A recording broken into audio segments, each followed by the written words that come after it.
Emotional eating is like a self-discovery journey. It's like a rebirth of yourself. It's not just, okay, I'm working on my diet or whatever my looks. I'm also working on understanding myself at such a deep level. Emotional eating is like a blessing in disguise, if you want, because you have the symptom, you have a signal to tell you I'm not feeling well.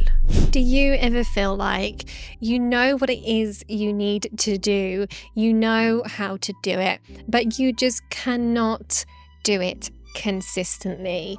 Maybe you know that you don't want to eat the chocolate, eat the cake, the crisps, or whatever it may be, and you can use willpower to avoid it for so long, but then as soon as something happens, as soon as you have a negative interaction or you're feeling down or stressed, you're in that cupboard and the chocolate is yours.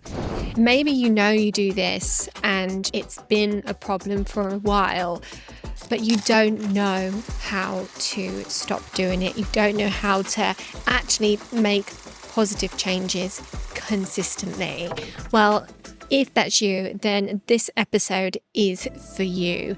I've got the wonderful Marilyn Rafih on the podcast. She is a pharmacist with a PhD in genetics and an emotional eating coach. She is someone who has the strategy and the really practical tips to help you to address these issues because she's been there herself. She tells us that she's done 21 diets. I've counted them. I've done 21 diets, and I'm sure I've done more than those. And through her experiences and her knowledge of healthcare, she has come up with her own method for addressing emotional eating. It's a fascinating conversation with pearls of wisdom throughout, so make sure you listen to the end and enjoy.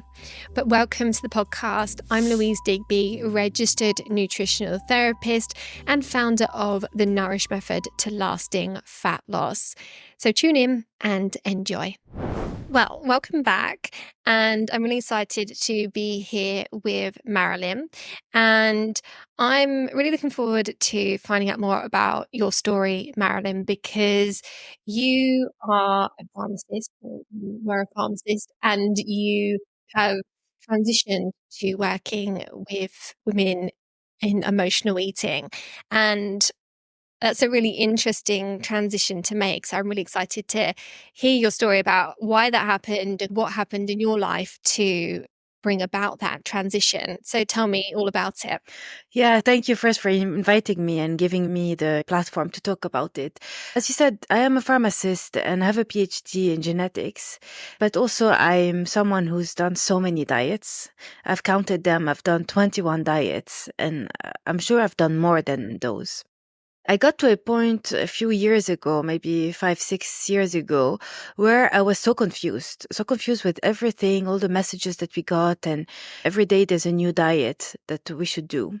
And I thought, you know what, if I have all this knowledge and I know everything and still I am confused, like there must be something. I was actually on therapy at that time. And through books that the therapist recommended, I found this book called Breaking Free from Emotional Eating from Janine Roth. I realized actually there is something about it. There is it's not that I'm confused by diet. It's not that I really need to find the secret of how to lose weight, but it's every time life happens, I go to food to feel better. So yes, diets are not working that way because food is my only tool in life. I started working on this for myself, really for myself and nothing else. And then I was in between jobs and I was a bit bored and everything. Then I decided to do meetups online and people started to join and everything. And started to do a podcast, and I was a bit ashamed of this. I thought it's a very niche problem. All my friends will hear about it and make fun of me. Not make fun of me, but judge me that I'm this gluttonous person that uses food to deal with life. And I realized actually it's the opposite. I started having messages from acquaintances and people it was very surprising to say, I resonate with this. And people if you look at them, if you judge, which we shouldn't do, but if you judge them based on their body, you would never think that they do emotional eating. And a few years now, later down the line, I realized actually it's something that everybody does. So yeah, this was my journey, I guess. So interesting. Yeah, I think I see it in most of my clients, and not everyone realizes it. It's just the way that we're built, isn't it? We all do it. And I think that it's something that a lot of us know what we need to do, but we just can't put it into action consistently a lot of the time because we are controlled by our emotions, because so many of us use food as a comforting or coping mechanism or a way of comforting ourselves. So why is it that when we know what we need to do and we know that doing all the things is going to make us feel good, why can't we just do it? Why can't we just do that consistently? That's the $1 million question. And what I always say to people I work with is exactly what you said. I'm not going to tell you what to eat and what not to eat. You know that pizza or whatever contains this amount of whatever XYZ. But I'm going to help you deal with why. And I think it's many reasons why we can't do what we promised ourselves we would do. It's multifactorial. If you think it stems from childhood, where I feel every time a baby is crying, the mom gives them milk because maybe they don't know, the moms don't know what kids need at that time. So there's the childhood piece. There's also later on in childhood, maybe people like the listeners grew up in a family where there was no space for their emotions. Every time they would cry or something, someone would say, okay, don't cry. Let me give you this to eat, or let's go for an ice cream XYZ. So you start building your brain into like situation and solution. So slowly with time, you have the tool. Plus society, especially for women where food is put on a pedestal because we need to be thin and food is only a reward. So it's this extra special thing. So every time you feel bad, you want this extra special thing. There's all those things that really make us, without us wanting it, like food is the best tool to feel better. And we're not going to forget about biology, because you know better than me about how food affects neurotransmitters and feel good, if you want, molecules, serotonin, dopamine. And I was having a chat with an expert on emotional eating, and he was saying, actually, this is survival. This is what, in theory, it's really good to love food because then you survive. But today in this world, food is so abundant that we have to fight our nature. So I guess it's very multifactorial. And how realistic is it that we are going to be able to fight our nature when you factor in the biology of it and the conditioning of our childhood and just the societal pressures? How do we start to unpick all of that? Yeah. At first, I want to say it is possible. It is definitely possible. It's not a miracle solution like diets where they tell you in 8 weeks you're going to be a completely new person. No, it might take 1 or 2 years, depending on how long you've been doing this behavior of emotional eating. But the way to start, I think, first start to understand what hunger is, physical hunger, the hunger in your stomach.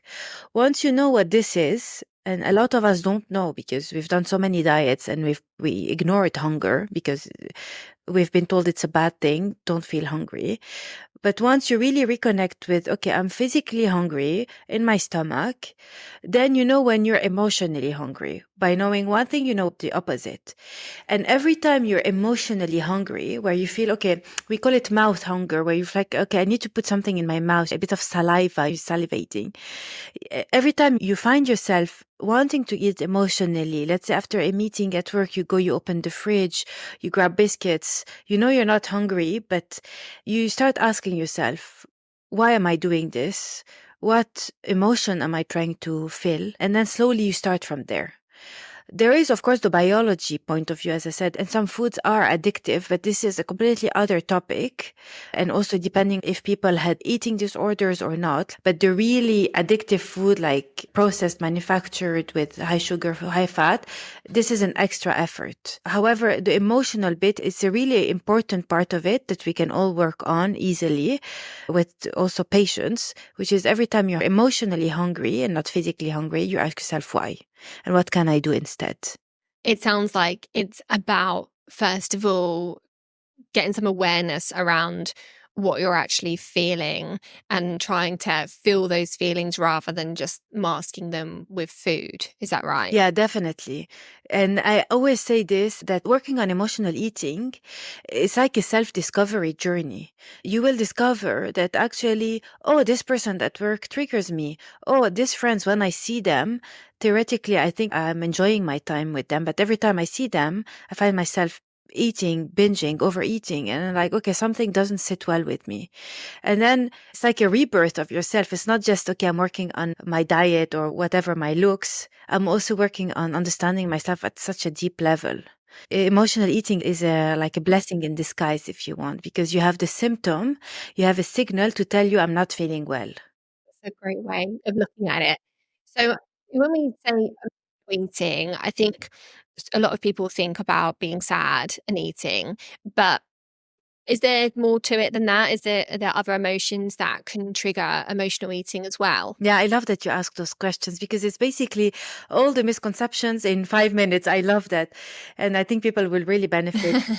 Yeah, it's like everyone thinks that emotional eating is Elle Woods from Legally Blonde because she broke up with her boyfriend, broke up with her, so she's eating all the chocolate while still staying thin. But it's not that. It's so much nuanced. Of course, sadness is a reason why we would eat emotionally. And loneliness and all the angle of in emotions, you have groups, you have the sad. Yes, but also you have other groups of stressed and anxious and feeling overwhelmed by life. And it could be very subtle. Like it could be something you're a bit anxious because you saw something on social media of some, like a story that really triggered you, but you don't even notice it. You think it's not even my story. So it could be that angle. It could be disgust, like someone has a behavior that's really disgusting. Even I notice for myself when I'm in a place that's really not clean. I used to go to like, high fat, high sugar food and overeat on those things because I don't know, disgust when made me eat even more, maybe because I didn't want to feel it. So you shut it down. So it's all angles. And the biggest one I feel, and that people don't talk about, is shame and guilt. Whether shaming if you're in a meeting at work and someone said something like, oh, ha, ha, like laughing or sub laughing at your question, or feeling guilty because you canceled on someone last minute, all those things, or your parents. Some people have the pressure of their parents. If their parents are upset or sad, and they feel guilty that they have this beautiful life and they don't allow themselves. We often say that for women and men, our maternal figure, whether our mom or let's say grandmother or and someone that took care of us, we feel like so loyal to their emotions and we want to feel their emotions with them. So if they're not feeling well, we might go and eat emotionally because it's not sitting well with us. Yeah, we take on other people's emotions and end up emotionally eating, even though we weren't the ones that were feeling sad in the first place or whatever that emotion was. Exactly. So it's like really asking yourself, to all those listeners, of course, there will be a range of emotions that make you eat, but I often find that there is a big group of emotions. For me, it's anxiety. When I'm scared of something, scared for someone in my family, when I like routine, because I had a very chaotic childhood. Plus, my mom was a very anxious person. So every time I feel this anxiety, I go to food. I wouldn't eat if I feel lonely, for example. Loneliness is not something that would make me eat. So for every person is different. And going back to what you were saying about guilt and shame, I think this is where when you're trying to lose weight or you're dieting, it can become a really vicious cycle because, if you fall off the wagon and you eat something that you hadn't planned on eating, then you end up feeling guilty about that. And then that makes you more likely to eat more of it or something else. And then you're in this vicious cycle of feeling guilty. And so often the shame of that can just throw you off track altogether and make you want to give up. And I always say to my clients, like, just eat the thing because you're so much better off just eating it and enjoying it than trying not to eat it actually giving in and eating it and then feeling guilty about it. You're going to stay on track more if you actually just allow yourself some indulgences and to eat what you fancy eating. Would you agree with that? Yeah, so I agree with so many things you said. I agree with the fact that the diet culture also stems from shame and guilt, even like having green points if you ate XYZ and red points if you eat something else. Like subliminal messages are you're not good, you're sin.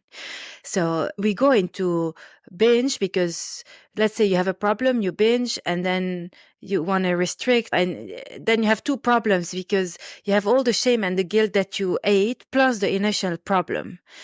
So my answer for whether we should eat and indulge is a bit nuanced because so I've been on diets for such a long time, all my life, I would say, since pre-adolescence.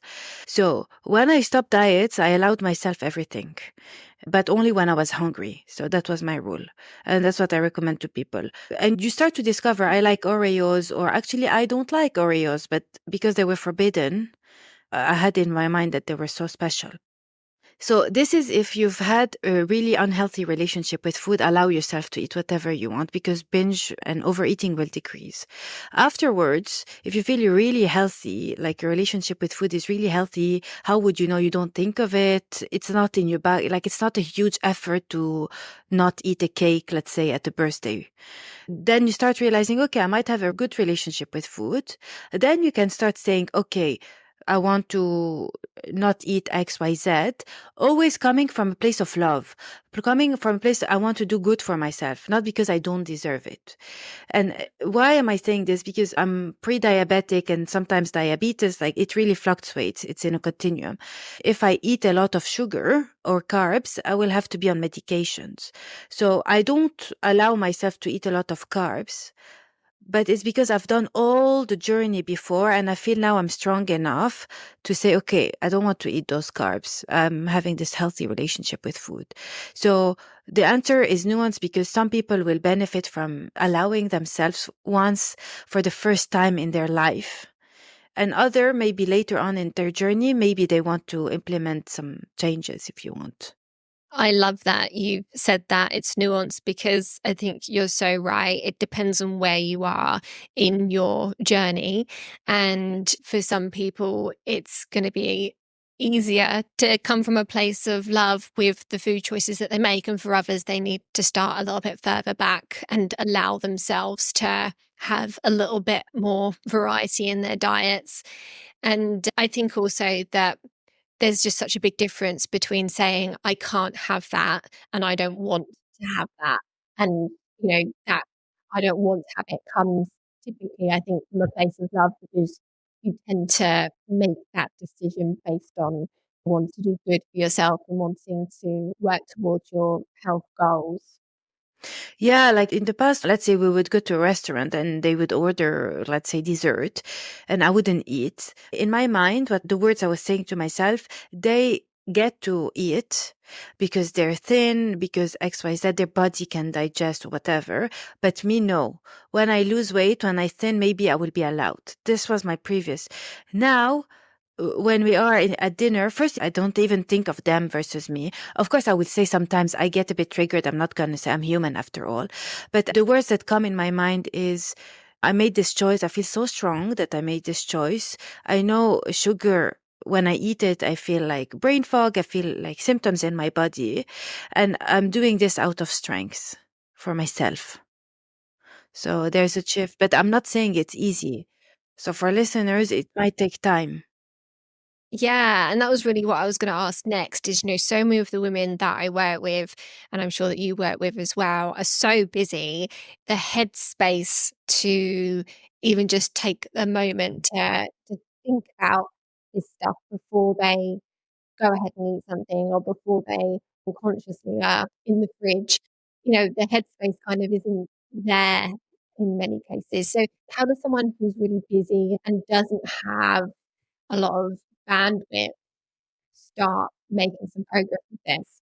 Yeah, the first question one needs to ask herself, or I guess because we're talking about women, is Am I really busy, or is the busyness helping me to escape something, my anxiety, my fear, or something? So that's the first question. And I understand being busy because I'm the same. I have a full-time job and I have kids and everything. So it's not easy. Let's say you're really, really, really busy. There's no option. Just think of when you will start to implement those questions in your mind. You know, the question that I said, ask yourself, am I physically or emotionally hungry? So it's not every time, every second of every day, you will ask yourself these questions to start off. You will, for example, choose a time where life is a bit easier, where your emotions are not really high. So if you think of your level of well-being from 0 to 10, 10 is I'm really well, and 0, I'm really not well. Around 4, we start calling this emotional hijack, where your emotions are so strong, life is like taking over. So don't try to implement those changes when your well-being is between 0 and 4. Choose a time where maybe it's 7, 8, things are going well, but still you're doing a bit of emotional eating. You might have 10 minutes. This might be, let's say, 3 times a week. So if you think if people eat emotionally 4 times a day, you're only choosing 3 times a week, which is a good start. And then you build on this. Because in terms of you're building a new skill, and there's 4 levels of knowledge or building a new skill. So the first one is level 1 is unconsciously incompetent. So you don't know you don't have the skill. You don't even know it. So maybe it's your listeners 5 minutes before listening to the podcast. They didn't know they did emotional eating for some of them. Then you move to consciously incompetent. So now you're listening to a podcast, you realize, oh, I have this. I'm incompetent. Like I do emotional eating. I know it, but I don't have the skills. A third level is consciously competent. You know you're doing emotional eating. You can't stop yourself, but it requires a lot of effort. Maybe you can ask the listeners 3 times a week to start practicing, and they will move to consciously competent. Of course, it fluctuates. And then the highest level is unconsciously competent. So you don't do emotional eating without even thinking of it. So it's a journey, and it's not, okay, let's reach to the highest level in 2 seconds. That is really interesting. And I also think, what you said about just if you're emotionally eating 4 times a day, you can just work on emotional eating 3 times a week. That is such an interesting way of looking at it, because you kind of feel like if you're emotionally eating 4 times a day, then you need to work on it 4 times a day. And if you don't manage to work on it one time, then, a lot of people will feel like they've fallen off the wagon, they've failed, they've let themselves down.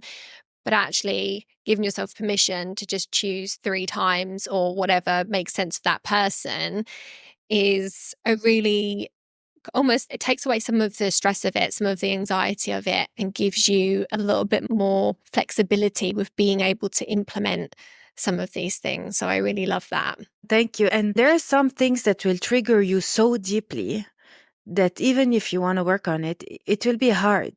So just allow yourself. So maybe for you, it's a deep wound from childhood. Let's say some people, I feel maybe their maternal figure shamed them for their body, and then their mom calls them and they will be really deeply triggered. Maybe their partner, like maybe not abandons them, but doesn't answer them, and they have this deep fear of abandonment from their childhood. Yeah, these things will be so deep that maybe you won't at the beginning be able, just the awareness is enough. Okay, this is why I'm eating. And other things, maybe, let's say, I don't know, a friend called you and complained, and you're like, okay, whatever. And it's a bit triggering. You can control yourself. So I know that you have a specific method that you use with your clients. So what does that look like? Yeah. And I mean, we discussed a little bit today throughout the episode. It's a 4-step method. It's called the EEM method. So the first step is to make the decision. It takes 1 second, but actually it takes maybe 10 years and 1 second, because you have to make the decision that I'm not going to use food to deal with life. which is not very easy. So one is make the decision. Two, step 2 and 3, they work together depending on how people are and their story, which is one is to heal your relationship with food, what we've discussed. So have a relationship where food is not put on a pedestal. This is step 2. And step 3 is to understand yourself, your childhood, is trauma or not trauma or just issues. For example, doing therapy, doing coaching sessions, understand your inner child. So when you're in somewhere in a meeting and triggered for no reason, try to understand what. So this is the third point. Why is it important? Because triggers are the ones that make you eat. So if you understand what triggers you and what you can do instead, it will help. And the last step is to improve on your eating habits. So some people say, I eat, I don't know, I drink oat milk because they're stripped of, I'm just saying, just whatever. And like they go into such details, or I eat a dark chocolate, not milky chocolates. And you're like, okay, it's great, but you're missing the first steps. Like you're never going to get where you want to go if you don't have a good relationship with food. If every time life happens, you eat. So it's, for me, it's the last step.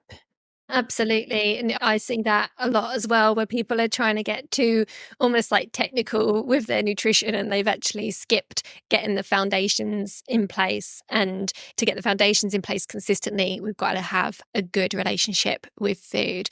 So it totally makes sense that coming to the food at the end of your kind of method, that totally makes sense to me. Why I did this method, I was having like a discussion with an endocrinologist from Imperial, and she has a method as good as bariatric surgery for obese patients and diabetic patients. And she told me this method, if people have an eating disorder or something like unhealthy relationship with food, they don't start the method on them. They heal first and then they start the treatment. Yeah. Well, that's refreshing to hear. If people want to find out more about you and what you do, how can they do that? Yeah, so if you want, my website is where you can find most of the information, marilynrafih.com. I'm also on Instagram at Emotional Eating with Marilyn, same for TikTok. And every week, every Friday, I have an episode on the podcast also called Emotional Eating with Marilyn. Amazing. Thank you so much for joining me on the podcast. It's been such an interesting conversation, and listeners will put everything in the show notes and tag Marilyn on Instagram as well so that you can easily find her. But thanks again, and we'll speak soon. Thank you so much. Thank you so much for joining me today. I really hope that you enjoyed that episode and have taken something practical away to help you on your well-being journey. If you'd like to connect with me at all, you can reach me on socials by searching at Louise Digby Nutrition, and you can also find me on my website, louisedigbynutrition.com. We've got a new web class coming up, and you can find out more about that using the link in the show notes or on my website. So make sure you don't miss out, because it has been ages since I've done a live web class, and I'm really looking forward to connecting with you there.